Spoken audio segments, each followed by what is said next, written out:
ఈ ఆకును ఒక్కసారి నమిలి ఆ తర్వాత గులాబ్ జామున్ తిన్నా మేరుగా పంచదార తిన్నానా సరే మీ నాలుకకి తీపి అస్సలు తెలీదు. అవునండి, వినడానికే ఎంతో విచిత్రంగా ఉంది కదూ. మన పూర్వీకులు దీనిని సంస్కృతంలో మధునాశిని అని పిలిచేవారు. అంటే చక్కెర ప్రభావాన్ని నాశనం చేసేది అని అర్థం.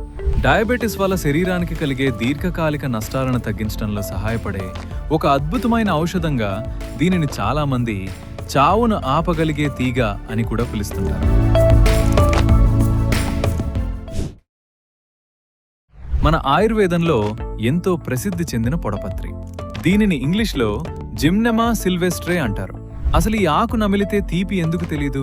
షుగర్ను కంట్రోల్ చేయడంలో ఇది మన శరీరానికి ఎలా సహాయపడుతుందో నేను చెప్తా వినండి.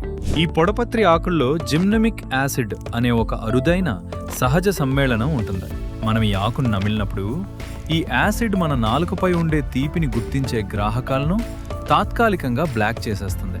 అందుకే మీరు ఆ తర్వాత ఎంతటి స్వీట్ తిన్నా అది మీకు చప్పగా అనిపిస్తుంది. కానీ అసలైన అద్భుతం ఇక్కడే ఉంది. ఇది కేవలం నాలుక మీదే కాదు, మన పేగుల్లో కూడా గ్లూకోజ్ త్వరగా రక్తంలోకి చేరకుండా అడ్డుకోవడంలో సహాయపడగలదని కొన్ని శాస్త్రీయ పరిశోధనలు చెప్తున్నాయి. అంతేకాదు, మన క్లోమ గ్రంథిలో ఇన్సులిన్ ఉత్పత్తి చేసే బీటా కణాల పనితీరును మెరుగుపరచడంలో, భోజనం తర్వాత రక్తంలో షుగర్ లెవెల్స్ ఒక్కసారిగా పెరిగిపోకుండా ఆపడంలో ఈ ఆకు ఎంతగానో తోడ్పడే అవకాశం ఉంది. దీనివల్ల మనకు పదే పదే స్వీట్స్ తినాలనే కోరిక కూడా సహజంగానే తగ్గుతుంది. మరి దీన్ని ఎలా ఉపయోగించాలి? తాజా పొడపత్రి ఆకులు దొరికితే రోజూ ఉదయం ఖాళీ కడుపుతో 2 ఆకులను బాగా నమిలి రసాన్ని మింగవచ్చు. ఒకవేళ ఆకులు దొరకకపోతే మార్కెట్లో లభించే స్వచ్ఛమైన పొడపత్రి చూర్ణాన్ని 1/2 టీ స్పూన్ మోతాదులో గోరువెచ్చని నీటిలో కలుపుకుని భోజనానికి అరగంట ముందు తీసుకోవచ్చు. చిన్న గమనిక, ఇప్పటికే డయాబెటీస్ మందులు వాడుతున్న వారు షుగర్ లెవెల్స్ మరీ పడిపోకుండా తరచూ రీడింగ్స్ చెక్ చేసుకుంటూ వైద్యుల సలహాతో దీన్ని వాడటం ఎంతో మంచిది.